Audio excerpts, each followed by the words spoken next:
Because I could. Because I wanted to. It ain't about the money. It ain't all about the money. With my dying breath, I offer my soul to thee. Lady of Vengeance, let justice be done. Pledge accepted. What are you? We are the Spear of Vengeance. We come for you, Deceiver. Not a chance.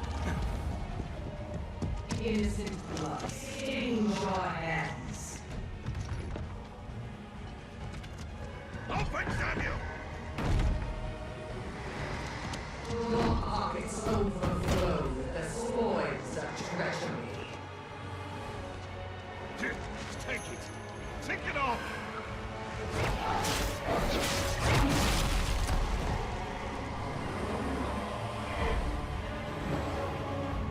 Such is the price of betrayal.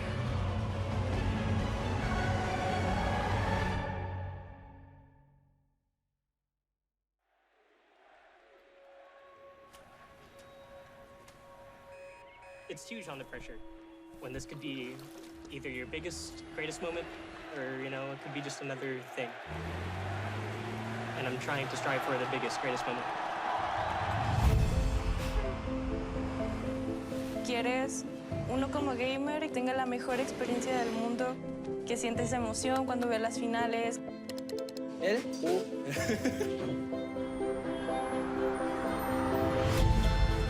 People like forget about who they are. They become their character in game. 并不是说你努力就一定有收获，就算你被打败了，你还得继续去战斗。It was a really, really dark place for me. I was terrified of everything. Eu só não esperava que com League of Legends eu me aproximasse tanto de uma pessoa. Eu só não esperava que fosse acabar desse jeito.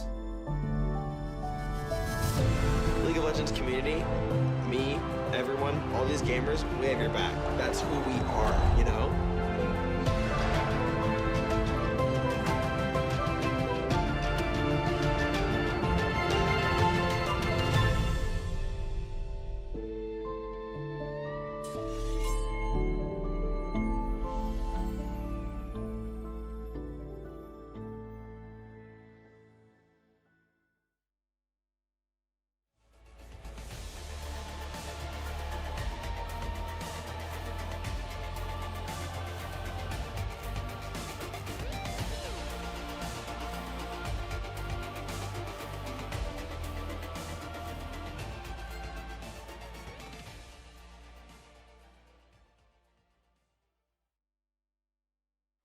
Welcome back to the Oceanic Pro League. If you're just joining us, our current series is tied 1-1 between Direwolves and Sin Gaming. My name is Michael Higginsing, and I'm joined here at the analyst desk by Ejim and Mendrix. Thank you both for being here. Getting into Game 3 of this one, we've just heard it over our comms. Direwolves are not changing their roster, despite the fact they've rotated a fair bit in the last couple of games. So Fantix is going to be maintaining his mid-lane performance. Despite the injured arm, to catch you up if you're just joining us. And Schönfire is going to be staying in jungle. Mendrix, what do you make of this? I think it's all right. It's all right. It's completely fine for these guys to go for it. And the reason why is because now they're going to keep the same roster that they had. They've had a game to play, so everyone's warmed up, including Fantix. You know, you imagine it starts to hurt a little bit less once the blood gets flowing. And the big thing about it is that now they can sort of make adaptations to the gameplay as the 5 players as they were before. This means it's no longer changing around. Someone's not on the same page. They're all on the same page, and it means they can bounce back. Yeah, I don't think the Fantix change was like the big one. I think at this stage in the series, being 1-1 with Sin, I think them keeping Fantix on was entirely expected. I'm surprised about the Sybil not coming back in, though. Sharp, in your interview the other day, when you first asked him about the 6-man roster, was like, yeah, the big advantage is they can watch the jungle pathing, and then like you can basically sit backstage and analyze the game with your coach and make all the adaptations. Then you have like a little baby coach in your jungle role when he subs in the next game, right? So like them bringing Sybil in is kind of like I would have expected them to do that this game, and they haven't. Well, yeah. So that suggests that they seem like they know with those 5 players how to pull this back and take this series 2-1. Now for Sin, on the other end of things, they obviously don't have the option. Well, I mean, they do have the option, but they have not shown a propensity for rotating their lineup today or in weeks past. So what are they looking to do in this final game, Mendrix? So what I like about what they did specifically last game was they had their composition, they stuck to it. So like they were specifically were a 4-1. They were looking for team fights. They weren't doing this 1-3-1. They're more than happy to go for ARAMs in those sort of situations. And of course, Direwolves weren't playing their best in that game. Sin were doing the right thing, and that's why they got the win. Yeah, I think stick to the same sort of thing. I think Malzahar on the mid laner Wizard, I think is a very good fit. And I think, yeah, Maokai, obviously they've picked it now twice. I think Flares is very good at finding opportunities to get deep flank wards off. Credit to the rest of his team for actually getting those wards like behind where Direwolves are setting up. That takes a lot of planning, but Flares seems like he's really good at getting those flanks off, and that's like where a lot of engages coming from. All right, well, let's talk about Direwolves again, and specifically about Chippies. Now, he's not had a great run. He played Rumble in that first game, missed a few ultis, and just like Ejim, you've played with this guy before. Yep. You know a bit about him. I mean, we should just put him on a carry, right? Yeah, he wants the Camille, he wants the Fiora, he wants the Kennen, he wants all these champions. He doesn't want to be playing, well, maybe he does because he picked it, but I don't think he wants to be playing Rumble. I don't think he wants to be playing tanks like Shen. I think if Direwolves just stick to what they've been playing for the rest of the split, get Chippies a winning lane, and then their jungler Schoenfire in this instance can like give him a bit of pressure to get him going, I think they'll be in a lot better position to take this one. And by doing that, they are playing to their strengths. This is what we know the Direwolves to be good at. They are good at dominating their lanes. And if you're really giving your top laner an uncomfortable lane, that's just not going to work out for you. You don't want to do your macro play early if that's not your strength. Stick to your laning phase, and then you can start making your macro plays. And I think like you said, it's not just Chippies. Like that's not the only problem for them in that game. Their bot lane, Tahm Kench Sivir into Jhin Karma is just a drafting nightmare. Like that lane, like playing that lane, like you just don't want to be in it. You don't exist. They lost their turret just by themselves. You sound like a man who's been through this before. Yes, like those matchups just suck. There's no better way to put it than it just sucks. Like you just get shoved in. As Tahm Kench, you literally cannot do anything if there's just a Karma hitting you and you're under your turret. You don't have health to all in. There's just nothing. So like that's a big drafting error, and like we look to Sharp obviously to fix that this game. Hopefully they do. All right, absolutely. Okay, well, if you're watching this at home and you are in high school right now, you can get involved with our high school tournaments, first national high school tournaments across New Zealand and Australia, courtesy of Let's Play.live and Flak Test Gaming. Go to oath.leagueoflegends.com. You can sign up with your friends and compete, and who knows, one day you could be in the OPL or sitting on this desk analysing the OPL. Who knows? I mean, look, it's got to start somewhere. All right, let me get your final predictions before we go into this game 3. Mendrix, do you still think it's going to be 2-1 to Direwolves? Yes, it's going to be 2-1 to Direwolves. I think they'll learn from the mistakes. They'll go back to the normal, comfortable play, and we'll see the old Direwolves that we're used to. I just agree with all the points. I think this game, Chippy's going to put his feet in the sand. He's going to be like, no, give me a carry. And then he's going to, and then they're going to pull out the win. All right, well, someone check on Twitter to see if Juves' mother has tweeted some inspirational words to Sin Gaming. Let's see who's going to take this one by throwing it to our casters, Spawn and Fish. Well, she might have said something over Twitter, Spawn, but I'm definitely sure that Sin are going to be fired up after the win over the last match. Yeah, they certainly should be. I mean, they played that game on their terms. They bullied the lane that they wanted to bully, organically got that turret in the 2v2, and they were able to rotate them around the map and take control. So Sin, that would be fired up. At the same time, Direwolves, they're a well-oiled machine. They don't want to fall down to a negative 2-3. They need to be able to step up. Especially since Direwolves have been dropping games 2 and 3. First time was against Chiefs, dropping those last 2 games. Then again recently, and I mean, falling to Sin in the same fashion is not going to be ideal. And I mean, I feel like if you're the Direwolves, you can say, you know, building, getting used to our 6-man roster, losses against Chiefs, losses against Legacy, that's forgivable. If you're Direwolves, however, definitely do not put Sin in that upper echelon. Obviously, Sin have proven they're a good team in the OPL, but, you know, 2-2 as well. Definitely not the same caliber of the Chiefs, although they did beat Legacy, so, you know, take that as a grain of salt. So I just think from Direwolves' mentality, this is really, for me, the make or break part of their season. It certainly could be. But for now, we are into Champion Select for the third match between Sin and Direwolves. The tiebreaker to find out who's going to pick up 2 points here today. Varus, Zyra, as well as Camille being banned up by Sin, whereas Direwolves, they've taken away the Rengar, as well as the Jason LeBlanc, and Malzahar being picked up again here by Sin. A very high priority pick for them. Yeah, definitely. Maybe now, however, they go Jhin Karma and just shut down any form of flex, get themselves the better 80 carry as well, and just put Sins back against the wall straight away. That if I am Sharp right now, I'm going towards that strong lane, making sure I give my team the best chance they have to win through the bot. It seems like they're going to pick up Graves as well for Schönfire. I mean, that's not for the Karma. Good pick, but now you can take Karma Ash, and you still have a decent bottom lane. And the flex is still there. So you're very flexible in that regard. Actually can't quite think of anything that would be able to pair up with Jin to go up against the Ash Karma. But not going to get it anyway. They go for the Kha'Zix pick first here. So don't want to get banned out through the jungle over taking the Karma. So obviously just very comfortable with Mel's in both roles. And they still get the Ash, but now Direwolf's going to either pick Karma or they can ban it away. I'm calling it. Vel'Koz is coming out. Possibly. Rogue could try That's the only thing I can think of, is that Rogue wants to play a pocket pick here, and his eyes lit up, and he said, pick me something. I just saw him straight away. Or they took Karma. Is that what he said, you reckon? I don't know. I don't know. I reckon he said, pick me Vel'Koz. Possibly. We'll have to see what he does. Lip readers of Twitter, get on the case. Yep. Tweet Tell at me Rusty what Roll. that man said. Tweet at Rusty Lol. Tell me what he said. Now the next wave of bans are going through. Maokai being banned out towards Flares. We also have the Fiora being banned out by Sin. See Fantix there scratching his Actually head with looks his in own arm. a bit of pain, the old Fantix. Kind of happens when you break your arm. Yeah, it certainly does, especially when you have to play a 50-minute League of Legends game. He's got no cast on as well, so that's hanging there, chilling. I mean, generally, if you have a fracture, they won't cast your arm anyway. I mean, they're just small cracks. All you have to do is really keep them immobile for a couple of weeks, especially if they're hairlines. I mean, for some reason, my host is still in the room and he's just grinning like an idiot. He's pointing at the screen, Spawn. He says, taking notes. That's the lip read of the Michael Higgins team there. I'm distracted. I can't work on it. Paging production, please take this man out of our room. We can't work on these conditions. Fire him, at least. But for now, the bans have gone through. Rise taking away Cannon, also being banned out. We have Nautilus being picked up by Sin. Rogues picked up the Nami. Oh, that's less exciting. I mean, Nami technically is seen as a soft counter to Karma in lane.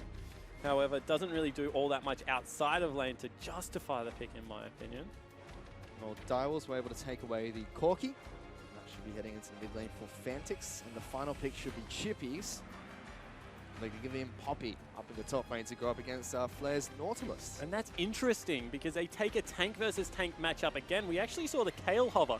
I think Wraith played it for Samsung in the support position. So seeing a little bit of play professionally, but would have expected Chippies, especially into a Nautilus, to play a carry, because you can really abuse Nautilus if he falls behind. I mean, all of his tank stats come through level and the fact that he has that shield. So you can take advantage of that. However, in a tank versus tank matchup, Flares has certainly been better on the TP part of that. Sid now have lots of ways to lock down the Direwolves and also get the initiation going. Nautilus is no stranger to initiating with his Dredge line. FBI's got the Enchanted Crystal Arrow as well. Rogue can follow up. On top of that, my god, it's cold.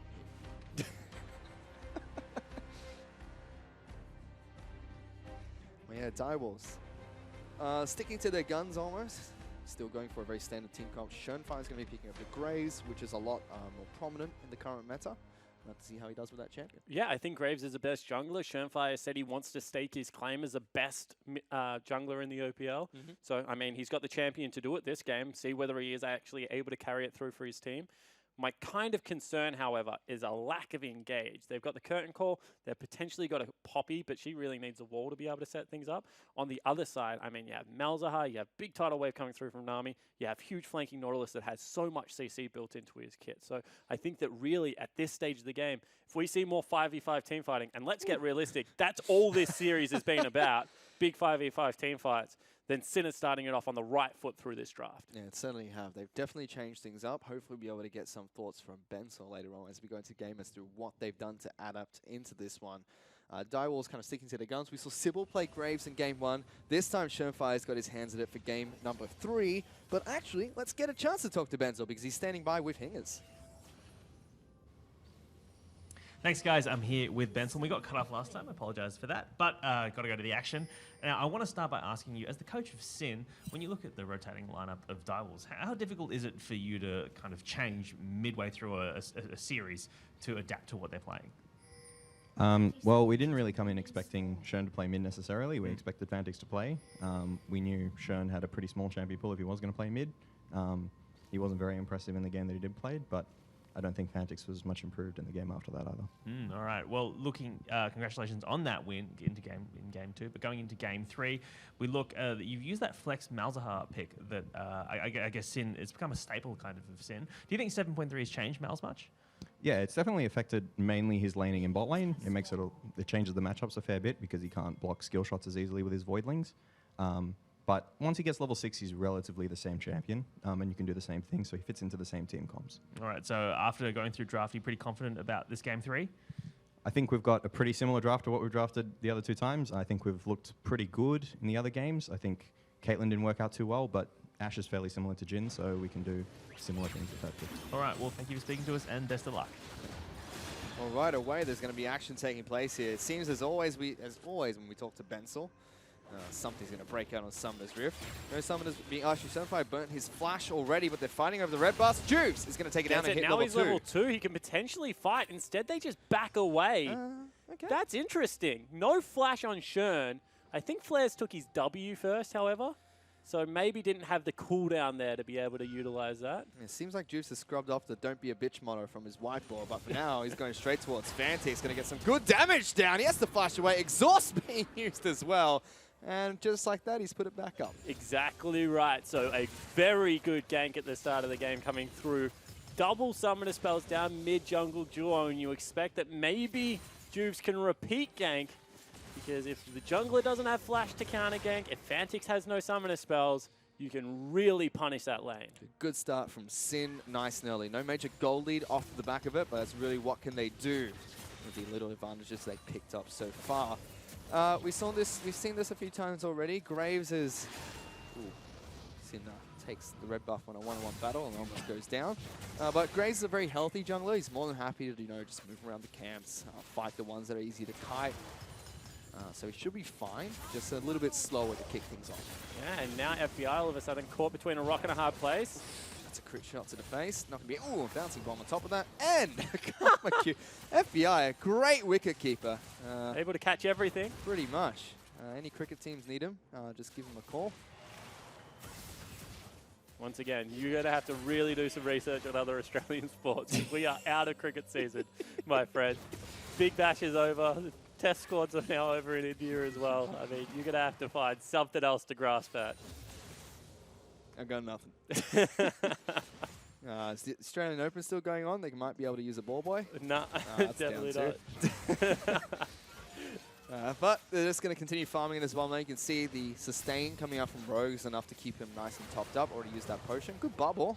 Just stops FBI from farming. Yeah, that's about sending a message. You know, I have this ability and I am willing to use it when it's back off cooldown because I just wasted it.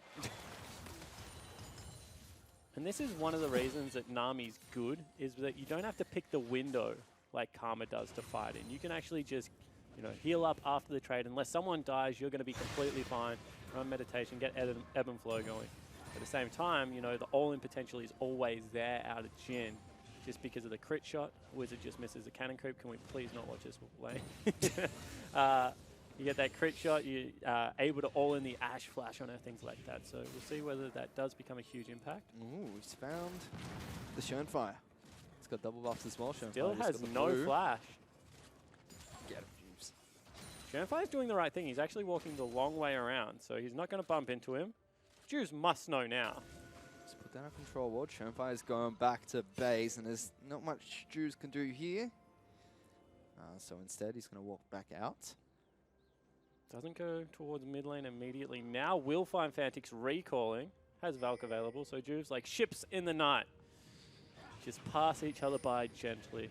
Goes straight towards his Raptor camp and continues to farm fest. He's actually fairly down in CS here against the Graves. I mean, that's just a difference in style. Graves takes all the camps with multiple people because it's much easier for him to clear out AoE, whereas Kha'Zix just wants to go towards things like Grump and Wolves over and over again. So, a Raptor camp, as well as the fact that he's picked up Krugs, is just going to amplify that CS. Whereas you can see right now, the gold's completely even in CS, even across the board. So not really all that big of a deal. That's It's really just the bottom lane that's pushing in for the direwolves, but good farming from FBI and Rogue means that the CS is dead even. Holding on their own nicely. Still 2 potions available for King, so it's not going to have too much of a hard time here. There is good chain CC coming out of the Sim bottom lane when they hit level 6. Yep. Arrow into bubble into tidal wave is very nice. Tidal wave and arrow also good long range initiation, so there's always a potential for that. You get Juves down there to lend some damage. Certainly going to help out. So Chippy's, actually, Shunfire is going to make a trip into mid lane, so let's just see how this goes first. Just a bit of damage from the smoke screen, nothing else. Chippy just burnt his teleport into the top lane. Flares did his very, very early on. There is potential when level 6 hits in the bottom lane, he could get down there. It certainly is the case. See whether they get a deep ward anywhere. But for now, we're just farming spawn, sitting back and relaxing, you know, moving away from all the chaos we just saw in the last match. Exactly right. Sometimes on Summoner's Rift, just want to hang out with some friends, have some nice chats, pick up as much gold as you can. Before 30 minutes into the game, you just head it down mid lane, ARAM style. Woo! Fight me 5-on-5 Howling Abyss. That's how we'll settle things in the third game. But for now, Shunfire's just going back into his jungle. Second jungle clear is coming up shortly.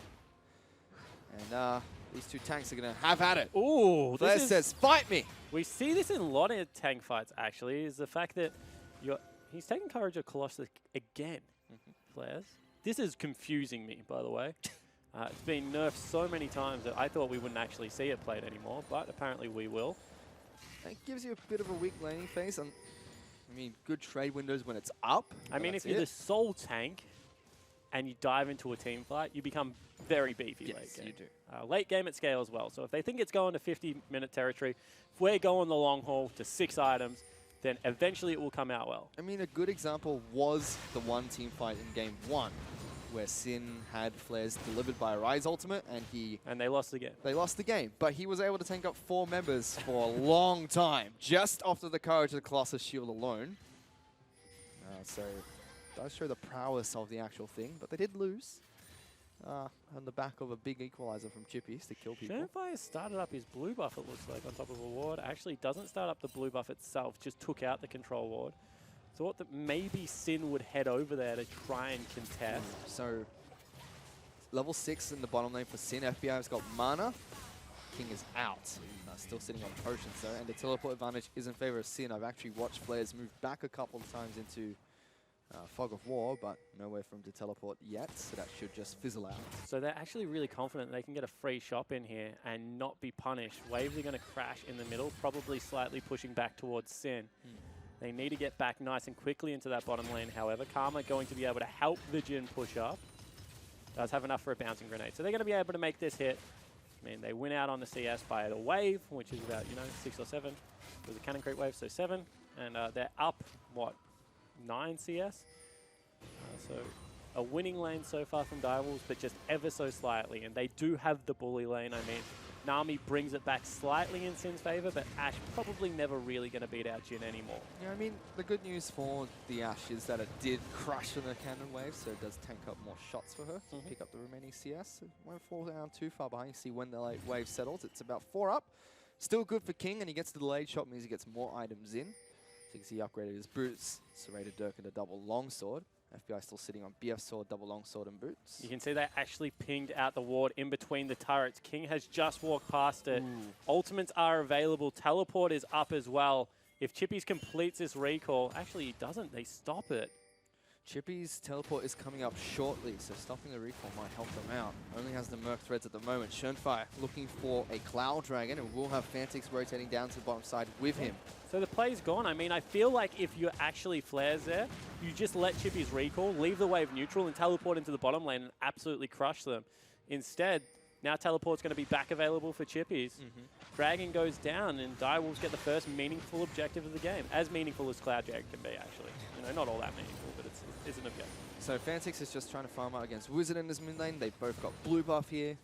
Nothing much is going to happen there. You can see as Wizard's specialty is falling behind in CS nice and early, and then moving into Fog of War as he pushes the wave out.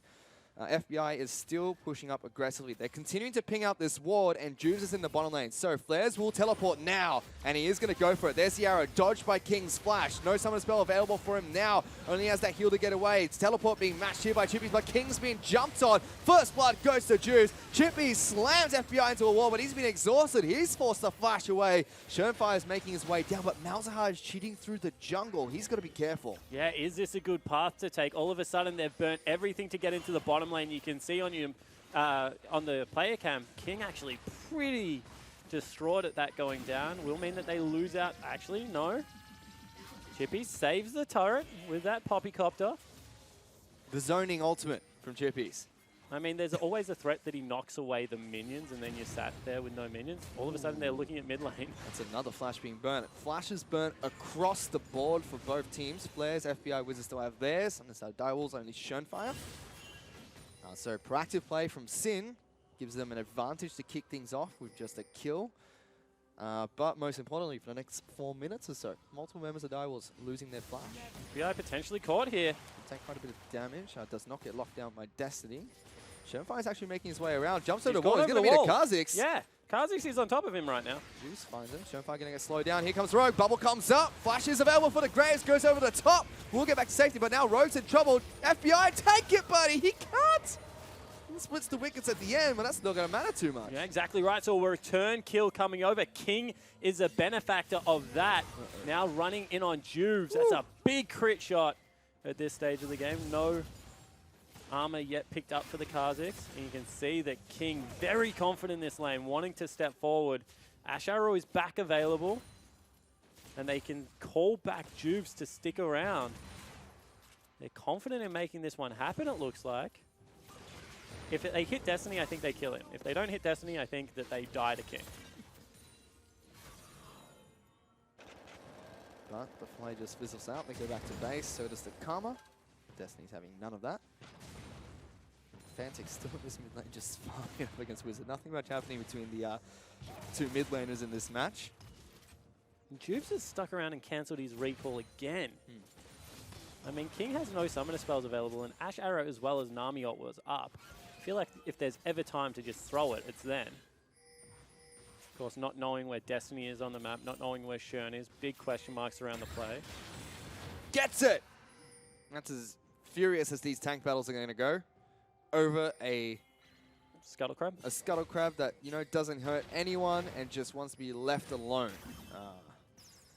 But yeah, they're just going to continue farming. No one's going to die up here. Oh, they're going to go at it. Oh, just one hit. Just bops him with the anchor and reminds him that he means business. Fantix has got the first package. They're up 500 gold just through farm. See whether they're able to get into that bottom lane. Fantix hasn't actually gone for a Hex Drinker. I feel like that's dangerous against Malzahar, who can put out so much magic damage at this stage of the game. If he gets to level 11, there's genuine kill threat. There is a flank on the Shernfire. Going to be locked down by Nautilus. There's the package being used. Shernfire taking so much damage from the being Anchor Man himself. He's going to flash away. Captive Audience does lock him down. Direwolves get the first kill. Wizard now in trouble as he gets slapped into the wall. And Direwolves collapse into the mid lane after what looked like Shernfire was getting caught out. Yeah, exactly right. They have 5 members there and they're not able to capitalize Sin.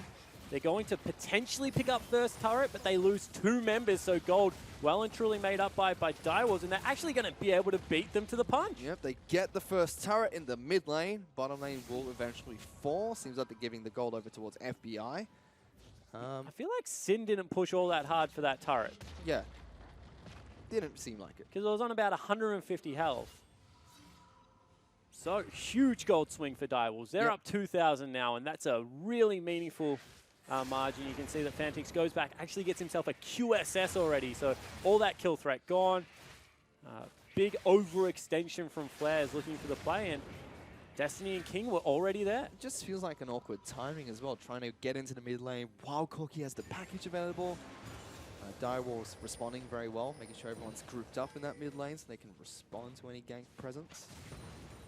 But yeah, now Sin set themselves back about 2k very early on into the match, 15 minutes in.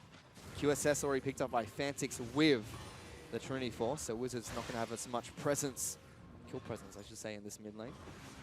I feel like, however, if there's one lane that you can take the turret against Sin early and they don't really care, it's mid lane, because Wizard just does this. Just takes a wave and kind of like goes back into the jungle. He's going to fall down further in CS, but that's not a massive deal. That's their ARAM turret. You only get 2 of those. That's all right. And then it's base. I've never played ARAM, so I have no idea what you're talking about. What is wrong with you? I prefer the real game of League of Legends. Yeah, Twisted Tree Line. Or that Dominion one. That was nice. It was so fun, we had to take it away. Fast, it's fun. It's gone as we have a play into the top side of the map, but a big turnaround. Oh no, they bounced over the wall and now they're in trouble. Flares is going to get jumped on. Tries to get healed up by the Nami, but 5 members of the walls are just there to pick him apart. Yeah, and time again, just caught out in River. No vision control on the top side of the map. They get collapsed on, and they don't actually burn ultimates to try and save him. A little bit interesting coming out of Sin at the moment, but they've fallen behind massively in the gold. Direwolves have put Chippies down into the bottom lane now as well, with his teleport up. He'll continue split pushing, and then making a play towards top side of the map. Juice jumps on the Shernfire, gets some good damage down as the bubble will land. Rogue's in trouble, takes quite a bit of damage, tries to dodge the bullets. FBI now taking them up. Final shot comes through onto Rogue. Fantix will get exhausted, misses the shot inside the brush, and Wizard is not going to be able to take him down. He does get the final rocket out to get the kill. And Direwolves will slowly start to retreat, landing a shot on towards Juves. He's going to get jumped and taken down as King tries to wrap around the backside. Wizard does not have ultimate, but the ultimate will come out from the Nautilus. And now Direwolves are the one stuck between a rock and a hard place. Wizard's going to get locked down, exhausted, and how Poppy will put the hammer down by one they fall as the anchor swings. And this will be a tank battle for the sentries, ladies and gentlemen, as they go at it. We're in here for the long haul. Chippy's going to be able to pick up the Butler. That will be the signal for Flares to finally retreat. He's got a shield. I'm out. Exactly, but all of a sudden, that's actually a team fight in the favor of Sin. They lose out on a big minion wave bottom lane Direwolves, and Flares may be able to push in and take a turret for his team. Yep. So, back and forth fights.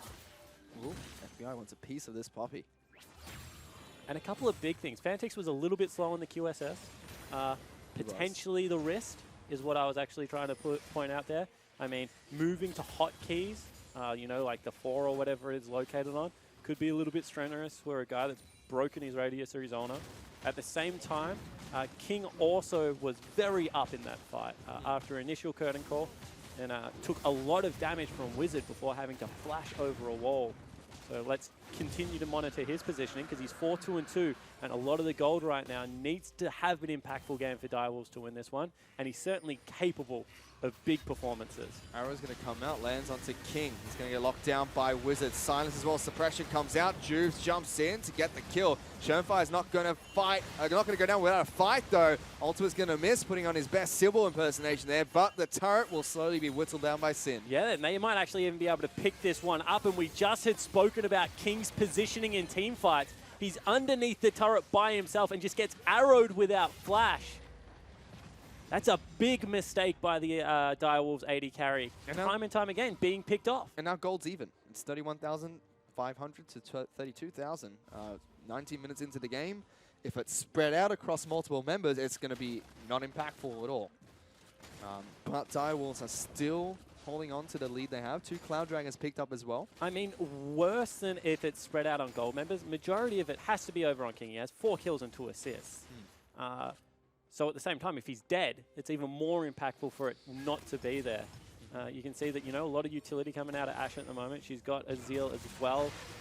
Has that Essence River, going to be able to fire out arrows very frequently. Ooh, he might be in trouble again. Yomi's Ghost Blade keeps him safe. Shernfire's been spotted out. He's going to try and take down his arch nemesis, the Ward. Loses the fight. Does not get hooked up though. But once again, don't want to be fighting right now. Package is available. I mean, you just avoid Corki when that happens. It does ridiculous amounts of damage. They're leaving Poppy on the bottom side of the map and trying to siege up mid lane. He's just sitting in front with his shield, looking to tank up any poke damage coming out from the Direwolves. And this is a good example of why we say that Sin is an ARAM team.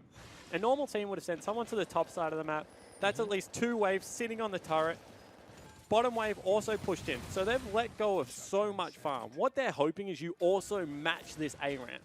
Because otherwise, you pick up so much more gold around the map. You have that 6th man, as Samsung Blue used to like calling it, working in your favor. Yep.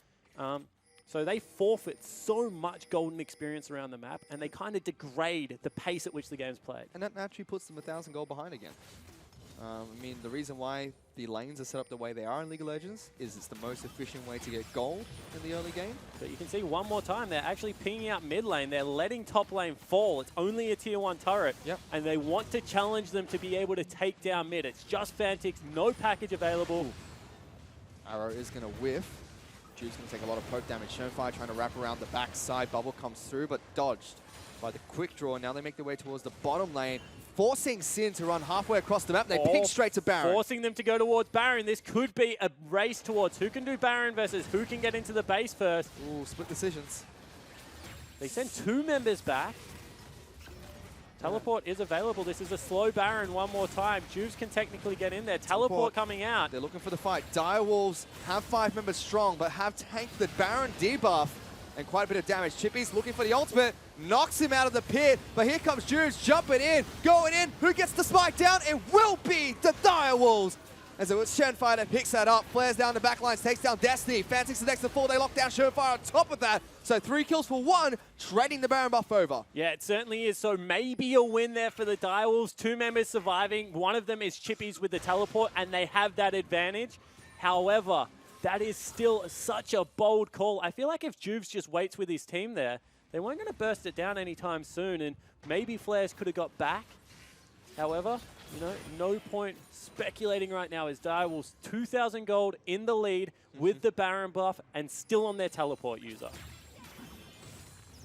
Chippy's going to use that quite nicely to hold up the mid lane. 0-5, having a decent performance in this 3rd match so far, Chippy. But if you compare him to the other top laner Flares, who we're about to watch actually come in with the heroics in the team fight, Flares' Nautilus has been on point. Gets himself in, gets knocked away, and they commit here pretty hard. However, Flares re-engages and gets a 3-man ulti.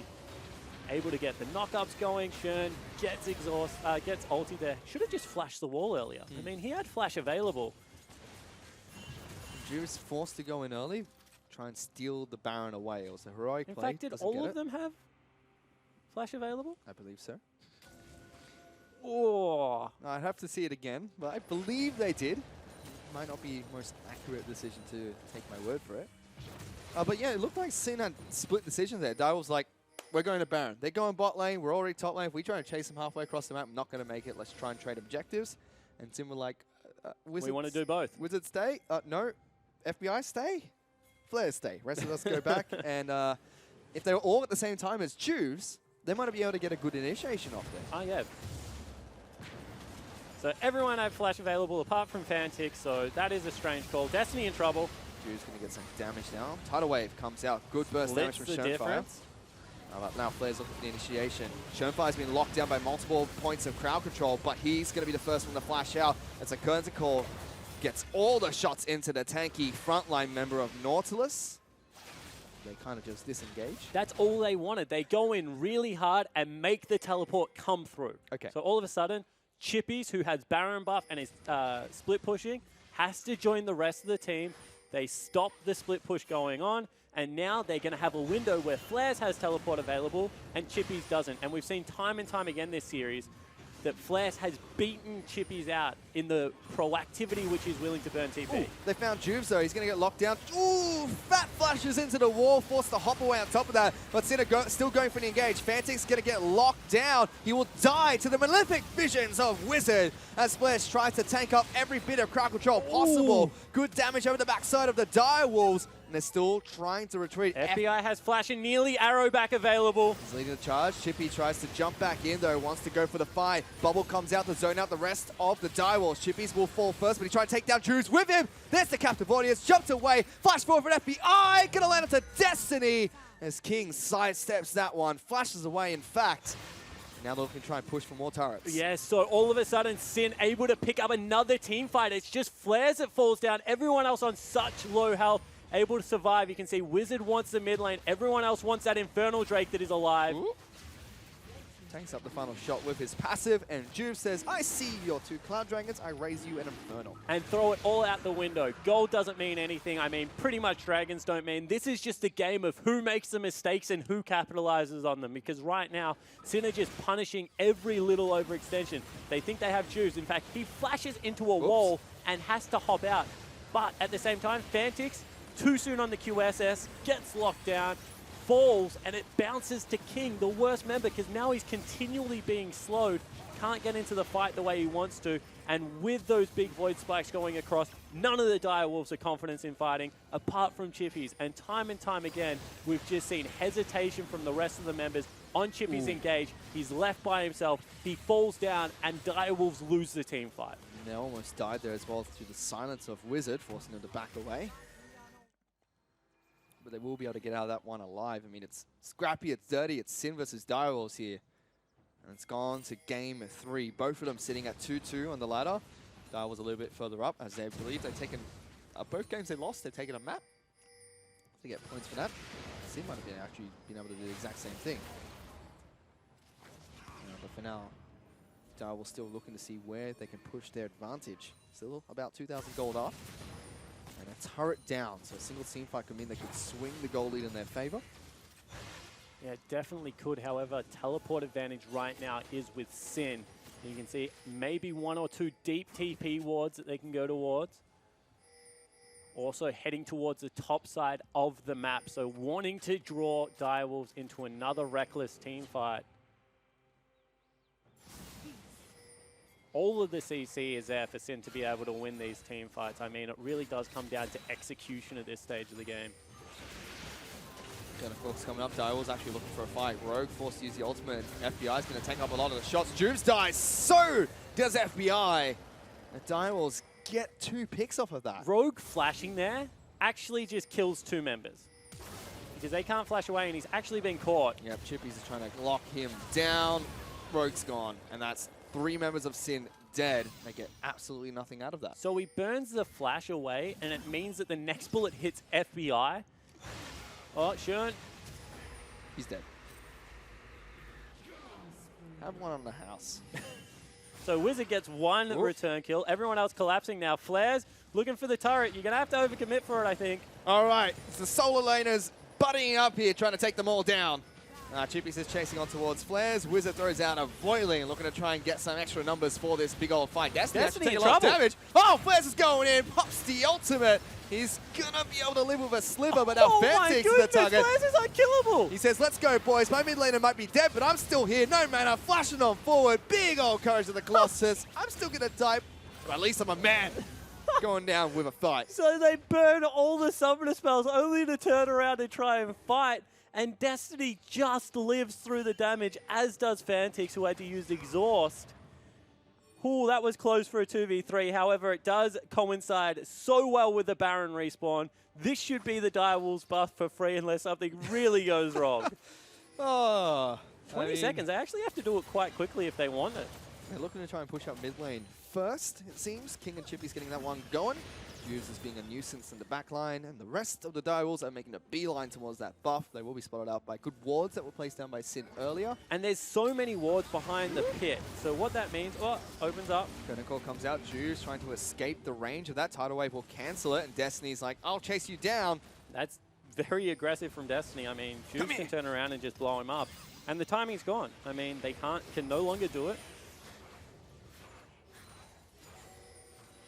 Sin now pinging out the remaining members who are walking over their wards. Arrow flies out, lands onto Destiny. There goes Juves over the wall. No, as he throws out the Void Spikes. And now Baron's on the other foot. I mean, they weren't willing to pull the trigger on it. Shernfire is still 2 levels higher than Juves, so this is a risky call regardless. No Ash Arrow, that means all of the initiation is going to be on Flares, who has to actually tank because there's no other tanks left on his team. So we'll see how this one comes out. Here's the teleport already coming in for Chippy's bubble too soon, but the silence is on point from Wizard. Shern 2 levels higher. Juve needs to stop hitting the Baron. He's gone out. They're looking for the fight instead. There's the lockdown to Chippies. They get the big tanky front line, and Flares goes, let's go, boys. I'm coming in for the fight. Locks down Fantix even further. Let's see him just take the pick and run with it. As Flair's still taking so much damage here. Yeah, Off the certainly shield. is. Has the W back available. However, it is just an extra kill, and Destiny is respawned. Looks like they have the inside track looking to take out a turret for themselves here, Direwolves. Oh, big damage from Juve. Sidesteps Captain Audience. Now they're on Flair's the wrong behind side of them. the map. Oh no, the hook does not connect, but the tidal wave's going through with the big arrow. You can see the shark hiding inside those waves as Juve jumps over the wall. Wizard gets obliterated, so does Juve. But slowly, members of the Direwolves will fall. Good fight for them to take down 2 with them. Yeah, I mean, Direwolves turn around and give it everything they have. You can see how much damage is coming out of Fantix right now, who is trying to haul his team over the line with a broken arm. Goes back, gets an infinity edge. He is huge at this stage of the game. However, just the decision-making on that low. Juves with a sweeper spots out all 3 members, able to nail them. And then if this hook lands, I mean, I think that's left, right, good night. Instead, it's just going to be the wave that is able to slow them and knock them up. Juves goes over, tries to make the hero play, falls, as does Wizard. And Fantix just gets by one more time. That was great. Somehow they went at the exact same time, Wizard and Juice. It's the right thing to do, but Fantix is like, all right, shoot one to the right, kill the one on the left, get the heck out of here. That was impressive for a guy with 1 arm. Certainly was, and now he has a package, and Baron is back available. FBI is on the bottom side of the map. No idea what he's doing there, and in goes Fantix for a blue buff. Give me all the mana. Don't you take it away from me, Destiny.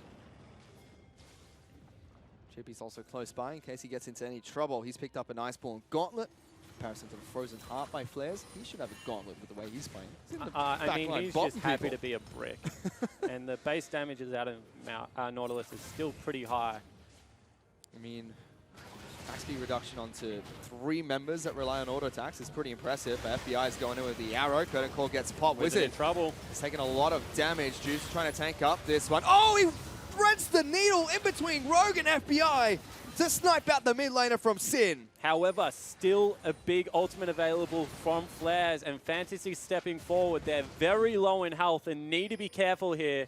They still have Wizard's ultimate. Dire will spot them out. Chippy is looking to try and tank up as much damage with the shield as possible, but they're just waiting. They collapse onto Rogue. He's going to be the first one to fall. Now Sin, they traded sides on the map. They flash forward. They source onto the FBI. He'll be taken out by Sherfire. The big tank of Flares will fall for the double kill, and Direwolves have their eyes set onto the big purple worm. Great decisive play out of Direwolves. They engage onto the Nami. They're able to pick up the other 2 members, and now they stream towards Baron. Juves under level, can't actually contest the smite, so instead will go towards a dragon for his team. Means that he's actually ticking over an Elder in the next 6 minutes, which is a bold call, to say the least, when you're 7,000 gold down. Here comes Fantix. Yeah, Fantix might just kill him. See you. Let's go. Oh, that damage is absurd. You can see even Juves is laughing after that one. And this is why I hate the champion. Like, let's just be honest. He just got literally 1 shot. Like, 1 combo. Phosphorus Bomb, big one, auto attack, dead. Yeah, that's a 1, 2, 3, 4 good night there from Fantix. I mean, even like I said, Judes was surprised as well. He was laughing after he just got solely killed by the enemy mid laner. Fantix is 9, 3, and 5. Brought in for games 2 and 3. He's been impressive for the Direwolves lately. It was really sad news to see, to hear that he's fractured his arm, and we were wondering if he was going to play. Got news that he'll be substituted in the first match, but happy to hear that he's coming back and still, able to play at the highest caliber possible in Oceania. I mean, definitely, and right now, he is the reason that his team is in the lead. I mean, King's had a pretty fine game himself, but Fantix really has been the carry that the Direwolves were looking for. Ooh, that's a lot of damage on towards Sin as Chippy's jumping into the That's front game, lines. baby. They've already taken out Juves. Wizard falls next. Oh, that's easy. He gets behind the rest of his members. That's the base broken. Wizard at 10 health. Direwolves have broken the base. They're onto the inhibitor turrets. But instead of going for the finish here, they look for the next objectives. So they back away. Chippies goes actually through the turret to try and head towards bottom lane. 25 seconds left. Through 2 turrets. Juves to respawn. Direwolves will be able to take this one down with ease. They still got Baron buff ticking. Lots of time on this. Only just ticked over halfway. Juice is up in 10 seconds. Ooh. Just so much poke damage coming through now. It's oppressive, and you can see the gold lead is absolutely massive now. really is starting to make an impact this game. Hooks onto Chippies. Oh, Flares gets melted though. Direwolves just turn around and say, you want to go, buddy? I'll take you on any day. And Sin now have to try and retreat away from the 5-man squad of the Direwolves. That turret is taking a beating. Spandex will be able to take it down. Chippies looking to try and move towards the front line. Still very low, has to be careful. FBI does not have his arrow up. Wizard and Rogue still have their ultimates. You can kind of see that Shern is calling the shots because as soon as he was low health, the team wanted to back away. I actually think that they maybe could have pressured for that inhib. But safe calls almost. From Definitely a safe call. I mean, this is very conservative play. But we haven't checked in with the gold lead for a while. It's now 13,000 in Direwolves' favor. At any point in the game, that's going to be a massive lead. We can actually see where the gold is. 5 of it is on the mid lane. Ooh. Fantix is a monster. I mean, 2 of it's on the support. That's kind of like irrelevant. No one really cares if Karma has gold at this stage of the game. I mean, I'm sure Destiny does, and he's going to beg to differ. But he's got an Ardent Sensor. I don't know. Sorry, support players out there. At this stage of the game, you're just not all that impactful. I mean, Ardent Sensor for 3 attack speed champions. Not bad. Yeah. Give it a thumbs up from your head. Juve's now half health, just from a big one. See why you don't like this champion very much. It's a bit of a heal from Nami. FBI still trying to avoid these rockets. Oh, that's not nice. Here comes the curtain call. Rogue is the target of choice. Chippy's in the middle of everyone. He's trying to take down everyone he can. He's going to take a lot of damage in return. FBI and Juice very low. Graves' ultimate comes over the back lines. King's been able to take down the jungler for Sin. And Direwolves stream straight on towards the base. They've broken the second inhib. With everyone going back to heal, they're looking for Nexus turrets. Yeah, all the big ultimates are gone as well. It has to be a Flares engage. He's back on the Nexus. This could be game. Chippy sends one back to the fountain. Here's the big old Karmash. You're looking for FBI. They take him down. They take down Wizard as well with the big old wall bang. And only Flares is left to watch as his Nexus is going to get destroyed. Direwolves pick up the series 2-1. I feel like I say this about every Sin series. It was not clean, it was not pretty, but somehow Direwolves, with an injured pack member, crawl their way over the finish line.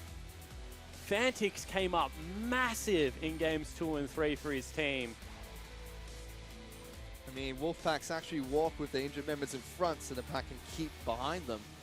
See if they've done the exact same thing here today. It's EJM on the desk laughing at me for my cringy nature. Information. I actually got told that that's an outright lie, by the way. So maybe you're just quoting real bad information at the moment. Is. Probably the I case. mean, if I'm wrong, just tweet at RustyLol, let him know. And you can see Juve's actually destroyed. I'm losing my mind today. Juve's actually destroyed after that game. Sin took it up to all 3 games, looking promising for them as well, and they just couldn't do it. Yeah, and I mean, when you're able to take them down with Fantix in the mid lane, Shern, game 2, that gives you such hope to be able to head into game 3. They had everything going their way. Flares was a monster on Nautilus, starting up team fights whenever he could. However, just a couple of poor decisions, especially going for that bottom lane turret and giving the Baron over, really did hurt Sin in the end. It did, and that's the final game of the week. But stick around because we're still going to be able to break this one down. And to do just that, let's give it back to the analyst desk. Thanks very much, guys. Well, you come for the League of Legends and you stay for those dubious nature facts. And there we have it. Direwolves locking up the series 2-1. And as Spawn said, it was not pretty because Sin were putting up a fight throughout the entire series. And EJM, let me start with asking you. I mean, you watch that and it's like, how do you play against Sin? It's just chaos the whole time. Yeah, it is. Such back and forth. Yeah, Flares is actually just a bit of a monster, to be honest. Like that Nautilus performance, even though they lost the game, was that 1v3. Yeah, really good. Yeah, in the bot lane, like Nort just doesn't take damage apparently, and his E just riptide every 3 seconds, just popping off and doing tons of damage to the Corki, the Karma. Almost killed Destiny. The last second exhaust from Destiny was really well played. Lived on a sliver of HP, yeah. And you really do have to look out for Nautilus every single time. He's absolutely a CC bot. I mean, his passive really is something that also causes CC as well. So this guy is all about jumping in there. And the fact that Flares did a great job after coming off of 2 Maokai games, which he played really well, means he can actually change up that champion pool pretty easily. But let's take a look at this draft, shall we? A lot of interesting stuff going on here. We've seen Poppy back into rotation. Obviously, was 100% picked in the first couple of weeks of the OPL, and then kind of fell away. Yeah. And now she's gone out of favor, come back in. EJM, give me your thoughts on this draft. The first pick, Malzahar again for Sin, I really liked. As I said, like going into this game, I want to see that. The Wizard on Sin is very good for them. The Ashe for FBI had a pretty good performance, landed a lot of arrows. We really thought in Champ Select, like watching the game, we were upstairs, and then when Direwolves picked the Karma, and then Rogue's face just like lit up, and like we thought he had some like spicy counter pick going on, like maybe the Thresh, maybe the Vel'Koz or something, but in the end he picked Nami. Yeah, obviously, like I've been saying, like I wasn't a big fan on chippies on the tanks, so the Poppy wasn't a big fan of. I think Flares was, even though Direwolves won the game, Flares was much more impactful on the tank top. Got a lot more flanks off, a lot more fight engages. What I like about the Poppy though is it is a bit more carry oriented than his other picks that he had before. I mean, I know Rumble is definitely a more carry oriented in comparison to Poppy, but Rumble's a mage versus, you know, a melee damager, which is what we know Chippies is good for and what Chippies loves to play particularly. So it's a bit more towards his style, which ends up working for him. I particularly like the 3 AD composition. It means that towards that late game, you start to scale really well, and we saw it become really big as Fantix just became bigger and bigger, and also all the other ADs as well. Yeah, and they obviously picked the Karma with that, and they had the triple AD carry, Jin, Graves, and Corki. So and much then, damage. Yeah, so much damage, and then Karma to peel it, and then Destiny built the Ardent Sensor. Really good pickup with triple AD carry, give them all attack speed, and then you just do absurd amount of damage in a team fight. So. All right, well, speaking of team fights, about 16 minutes in, so early on, there's this team fight, Mendrix, and run us through this. Why is this an important thing that we should be looking at here? Alright, so the specific thing here that's happened is Direwolves have got a great lead, and this is actually what allows Sin to fight back. So they go in here, they manage to get a decent amount of damage off, and then Fantix overcommits to get FBI, and this forces Direwolves into a bad situation, and Sin are able to strike back, get a good amount of kills. This is where Flares comes up really big as well, as you can see, getting the kill. And it's just Sin being able to fight back. They get the gold back into towards their favor, and this means this game gets extended rather than Direwolves getting to a slow snowball.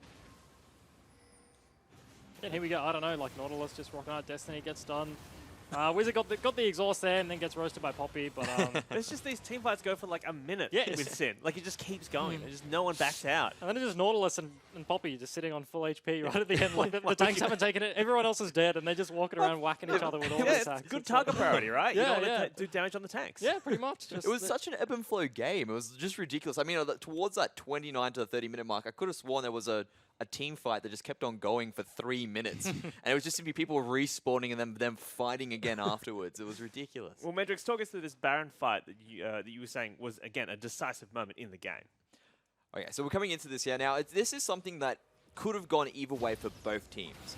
So with Direwolves here, they should have backed off. Or Sin should have actually just committed either going to the split push or committed to bring everyone across now. Because if you had everyone there early, you would have caught Direwolves with their pants down, you would have been able to get the Baron, probably win the team fight much more decisively. And really, you need to sort of commit to your decisions. You hesitated, Sin hesitated, and they ended up paying for that because Direwolves got off a bit lucky there. Yeah, and as you said, like win the team fight. I think at that stage, with Flares TPing in, Juice kind of like just jumped in and looked for the Baron still and then died for free. So like in that situation, like you're going to lose the Baron, but it's like, who cares if you ace them? So Juve just like, wait a second, wait for the front line to get in there, wait for Nord to land a hook and ulti. As you said, like, they got the big Nord ulti at the end, and then they had the Malzahar silence on top, so they couldn't flash over the wall. If Juves had waited and was alive, maybe he can jump over the wall, pick a few of the stragglers off, and it goes better for Sin. Exactly. Maybe they could have like locked him in that pit and then taken them out one by one. All right, well, let's take a look at this brush camp, which again, it's the new meta. It's the new meta. I've decided now. It's the best thing in the world. Channeling a little bit of Tended Minds, they've learned a little bit from them there. And the big thing that happens here is they actually manage to, they know they're there.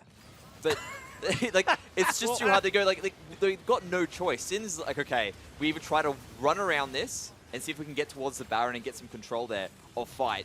And the moment that Sin split off, Direwolves just immediately strike. Pick off the straggler who's on his own there, and from that point, that sets them up for the win. They're able to get the Baron, take the objectives afterwards. Yeah, it was just really smart by Direwolves. They knew Sin didn't have any vision, so they were just camping in that bush. Sin kind of hesitated a bit. They were looking to just like shove up the mid lane, and then because they were like, oh, it's like a game of chicken basically. Are Direwolves going to start the Baron, or are they going to match Sin when they just run at the inhib mid, and then they kind of sit in the brush. Sin just chickened out, and then they went and face checked the brush and just got ace. So. What's great about it though is just Direwolves had the information and they used it properly. They used really it appropriately, and that was how they were able to sort of just take the win from there. All right. Well, standing by with Spawn is the victorious Destiny from Direwolves. So GG to them. Let's throw it over to Spawn for the interview. Thanks so much, Hingers. I'm Spawn. This is Destiny, victorious 2-1 Direwolves over Sin and the support player. First of all, congratulations. But tell me about Fantix's arm. What happened? I mean, I've heard so many rumors about this. All right, so last Monday, we're playing at the local basketball court, about 5 minutes away from where we've been living, and Chippy's pretty much accidentally knocked Richard on the floor, and Fantix was just like, and we all thought he was okay. It wasn't a small fall, but in the end, it started hurting more and more, so he went to the hospital, and it was a fracture.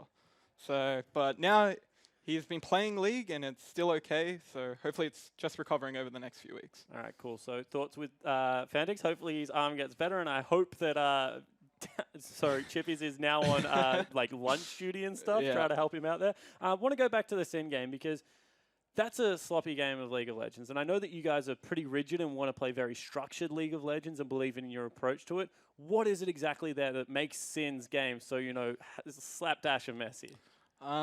It's just the way they play is they completely disregard side waves, and then they just ARAM mid. So we have the options of, which is the right option, is to farm the side waves. But in the first game, as you saw, they had Baron, and they were just 5-manning mid, and we were like, oh, we got to match it. So all the games kept going for ages because they just kept ARAMing mid, and they've been always doing that for the past season, and it's actually a big problem that they need to fix. Cool. So that is kind of what's behind there. We saw for the first time, actually, not the Sybil and Shernfire swapping game 2 and 3. Obviously, you're not the coach, but was that a player or a coach call to keep Shern in? What does he bring to the team specifically? It's usually coach's call, so that's Sharp's call. Sybil did have an off game in the first game, so we decided to give him a break, and Shernfire stepped up. Yeah, he was stepping up in scrims, so we gave him another shot, and he pulled out good. So, yeah. Definitely came through with the 2-1. I mean, now you guys get to go into the long break. Apart from the fact that Fantix gets to rest his arm, I mean, you guys have had a pretty poor series against Legacy. Now this messy series. What are you guys looking to tidy up and come back off the end of the IEM break and really establish yourself in the second part of the split? Yeah, I think a lot of teams have realized that tanks are stronger in the meta, and people just ban out chippies. So we've realized we just have to put him on a tank, and we have to learn to play with it. It's the right way to play the game. Maokai's too strong. Shen's too strong. So losing to Legacy, losing to Chiefs, it's fine. It's regular season. We've got plenty of weeks to improve, and we'll only get stronger. Even if we are having weak sets now, this is where you learn the most. So hopefully we do improve over the end of the split. Continuing to build towards the end of the split where the Direwolves hope to take it all. However, that is all we have for you for the weeks. Let's throw it back to Hingers to close out the week's play. Thank you, Spawn, and thank you, Destiny. Well, gentlemen, it is time for us to award our best and fairest medal, our MVP Radier medal, and it's going to Flares, who was absolutely massive on Nautilus in that last game, that 3v1. But, you know, only 9 votes out of 24, so it must have been a very contentious, very split voting pool, Medrix. And that's what happens when it's these messy games. You have to look at it and go, right, well, who's the most consistent performer out of all of them? There may be some flashy plays towards the very end there that everyone was doing, and performances did increase, but Flares was the most consistent out of all of them. Very strong in his Maokai in the first game, very strong in his Maokai in the second game, and exceptional with his Nautilus in that game. That's really what kept Sin going. And Ejim, as you look at that tally there, you know, there's no supports in there. You know, is the voting, is this not a great meta for you guys? Or? Bollocks, dude. No, we just don't get any credit, to be honest. Yeah. Like, Quinn's up there with 2. I stole a Baron through exhaust with an MF ulti. What is this? Like, what else do you want? Yeah, what can I do? Again, it's about the most consistent player getting the one Baron kill. That's one moment in the game. Chiefs aren't known for their consistency. Is this the first time that a losing team has got the MVP? Potentially, yeah. I feel like that's a bit weird. Yeah, I think well, is it weird, or is it like he 3v1? And was, like he played really well. He deserves it. It just hasn't happened before, I think. Absolutely. Well, we're breaking all kinds of rules here on the OPL today. And if you want to hear more from us, there is a podcast you can subscribe to, which is available on iTunes and SoundCloud. Myself, Jake Spontaberry, and Matthew Fish-Stewart talk a lot of stuff about League of Legends week to week. Obviously, we won't be back with that until after IEM. But speaking of that, let us take a look at the schedule, because in 2 weeks' time, the standings, I should say, because a lot of things have changed, a lot of things have stayed the same. XR Fast still at the bottom. Abyss off the bottom, though, 3 points. Sin Gaming rounding out that drop zone, equal with Tainted Minds there. Avant-Garde, Direwolves, Legacy cemented their second place spot, and Chiefs, your boys, E-Gym, you're out on top, undefeated so far. Boys. Yeah. You lost that first game versus Direwolves, and since then, nothing but wins. Yeah. Wait, really? We haven't dropped a game? No. Oh, that's a surprise. I don't know. That's good. Yeah. I don't know. We had a rocky start, I guess, and we've just been slowly working to improve, and I think that's been showing, I guess. I'm not just surprised.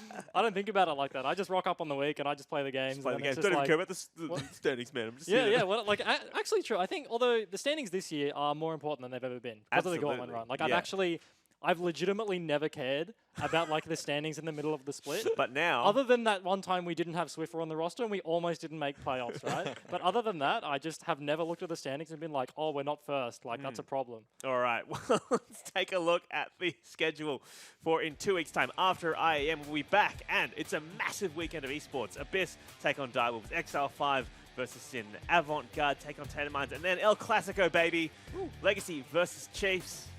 That's your Sunday, 5th of March afternoon in Ejim.